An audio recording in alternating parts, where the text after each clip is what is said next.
തെരഞ്ഞെടുപ്പ് എന്നാണ് എന്റെ ഒരു പക്ഷം.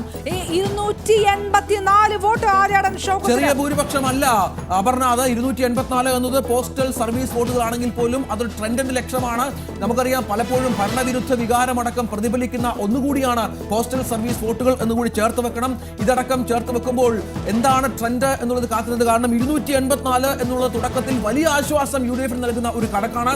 ആര്യാടൻ ഷൗക്കത്തിനെ നിലമ്പൂരുകാർ നിയമസഭയിലേക്ക് അയക്കുമോ എന്നുള്ളത് നമ്മൾ കാത്തിരുന്ന് കാണണം. അതിനുള്ള ലക്ഷണങ്ങളൊക്കെ തുടക്കത്തിൽ കാണുന്നുണ്ട്.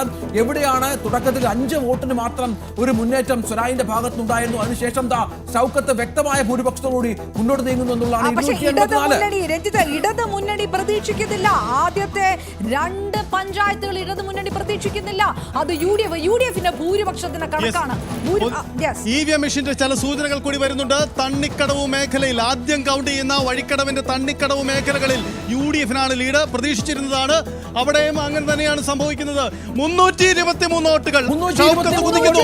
323 വോട്ടുകളായും ഷൗക്കത്ത് കുതിക്കുന്നു. തണ്ണിക്കടവ് മേഖലയിൽ ഷൗക്കത്ത് ലീഡ്. ട്രെൻഡ് പ്രകടമായി വരികയാണോ? എന്താണ് നിലമ്പൂർ പറയാൻ പോകുന്ന സൂചനകൾ? ആര്യാടൻ ഷൗക്കത്തിന് അനുകൂലമാണ്. 323 EVM സൂചനകളാണ്. കൃത്യമായി തന്നെയാണ്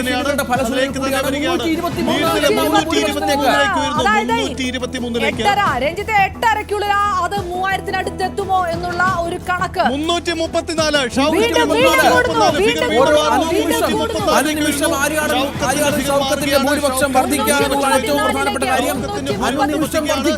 UDF തരംഗമാണോ? സൂചനകൾ പലതുണ്ട്, കൃത്യമായി വരണം. എന്തായാലും 334 എന്ന ഫിഗറിലേക്ക് ആര്യാടൻ ഷൗക്കത്തിന്റെ ലീഡ് നില ഉയരുന്നു എന്നതാണ് സാഹചര്യം. വഴിക്കടവ് UDF-ന്റെ മേഖലയാണ്. 8:20 ആര്യാടൻ ഷൗക്കത്തിന്റെ ഭൂരിപക്ഷം 334ലേക്ക് എത്തുന്നു. 10 മിനിറ്റ് കൊണ്ട് 1000 കടന്നാൽ ഒരു പക്ഷേ അത് ഒരു ട്രെൻഡായി മാറും. ആര്യാടൻ ഷൗക്കത്ത് എന്ന നേതാവ് നിയമസഭയിലേക്ക് എത്തും.